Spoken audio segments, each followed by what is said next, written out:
हरे कृष्णा, राधे राधे। आप सभी का दिन शुभ और मंगलमय हो। तो आज हम श्रवण करेंगे वैशाख मास के अध्याय 17 का, जिसमें भगवान विष्णु ने मत्स्य अवतार लिया था। और यदि आपने हमारे पहले के 15 अध्यायों का श्रवण नहीं किया है तो प्लीज उनका भी श्रवण कीजिएगा। तो आइए श्रवण करते हैं। मत्स्य अवतार भगवान विष्णु के प्रथम अवतार हैं। लक्ष्मी के रूप में अवतार लेकर भगवान विष्णु ने एक ऋषि को सब प्रकार के जीव जंतु एकत्रित करने के लिए कहा और पृथ्वी पर जल में डूब रही थी। तब मत्स्य अवतार में भगवान ने उस ऋषि की नाव की रक्षा की। इसके पश्चात ब्रह्मा ने पुनः जीवन का निर्माण किया। एक दूसरी मान्यता के अनुसार एक राक्षस ने जब वेदों को चुराकर सागर में अथाह गहराई में छुपा दिया, तब भगवान विष्णु ने मत्स्य रूप धारण करके वेदों को प्राप्त किया और पुनः स्थापित किया। मत्स्य अवतार की कथा। एक बार ब्रह्मा जी की असावधानी के कारण एक बहुत बड़े दैत्य ने वेदों को चुरा लिया। उस दैत्य का नाम है ग्रीव था। वेदों को चुरा लिए जाने के कारण ज्ञान लुप्त हो गया। चारों ओर अज्ञानता का अंधकार फैल गया और पाप तथा अधर्म का बोलबाला हो गया। तब भगवान विष्णु ने धर्म की रक्षा के लिए मत्स्य रूप धारण करके हयग्रीव का वध किया और वेदों की रक्षा की। भगवान ने मत्स्य का रूप किस प्रकार धारण किया, इसकी विस्मयकारिणी कथा इस प्रकार है। कल्पांत के पूर्व एक पुण्यात्मा राजा तप कर रहा था। राजा का नाम सत्यव्रत था। सत्यव्रत पुण्यात्मा तो था ही, बड़े उदार हृदय का भी था। प्रभात का समय था, सूर्योदय हो चुका था। सत्यव्रत कृतमाला नदी में स्नान कर रहा था। उसने स्नान करने के पश्चात जब तर्पण के लिए उसने अंजलि में जल लिया तो अंजलि में जल के साथ एक छोटी सी मछली भी आ गई। सत्यव्रत ने मछली को नदी में जल में छोड़ दिया। मछली बोली, राजन, जल के बड़े बड़े जीव छोटे छोटे जीवों को मारकर खा जाते हैं। अवश्य कोई बड़ा जीव मुझे भी मारकर खा जाएगा। कृपया करके मेरे प्राणों की रक्षा कीजिए। सत्यव्रत के हृदय में दया उत्पन्न हो उठी। उसने मछली को जल से भरे हुए अपने कमंडल में डाल लिया। तभी एक आश्चर्यजनक घटना घटी। एक रात में मछली का शरीर इतना बड़ा हो गया कि कमंडलू उसके रहने के लिए छोटा पड़ने लगा। दूसरे दिन मछली सत्यव्रत से बोली, हे राजन, मेरे रहने के लिए कोई दूसरा स्थान ढूंढिए, क्योंकि मेरा शरीर बढ़ गया है। मुझे घूमने फिरने में बड़ा कष्ट होता है। सत्यव्रत ने मछली को कमंडलू से निकालकर पानी से भरे हुए मटके में डाल दिया। यहाँ भी मछली का शरीर रात भर में भी मटके से बड़ा हो गया कि मटका भी उसके रहने के लिए छोटा पड़ गया।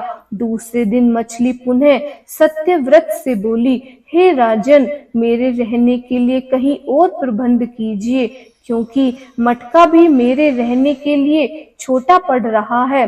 तब सत्यव्रत ने मछली को निकालकर एक सरोवर में डाल दिया, किंतु सरोवर भी मछली के लिए छोटा पड़ गया। इसके बाद सत्यव्रत ने मछली को नदी में और फिर इसके बाद समुद्र में डाल दिया।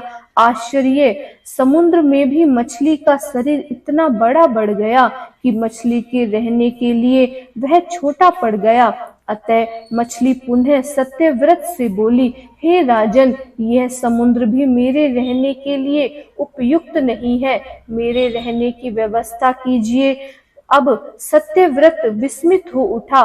उसने आज तक ऐसी मछली कभी नहीं देखी थी। वह विस्मय भरे स्वर में बोला, मेरी बुद्धि को विस्मय के सागर में डुबोने देने वाले आप कौन हैं?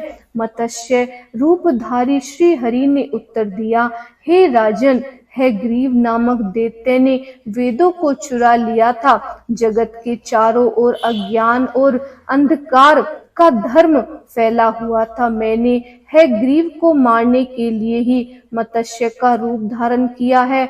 आज से 7वें दिन पृथ्वी पर प्रलय के चक्र में फिर जाएगी, समुद्र उमड़ उठेंगे, भयानक वृष्टि होगी, सारी पृथ्वी पानी में डूब जाएगी। जल के अतिरिक्त कहीं कुछ और भी दृष्टिगोचर नहीं होगा। आपके पास एक नाव पहुंचेगी।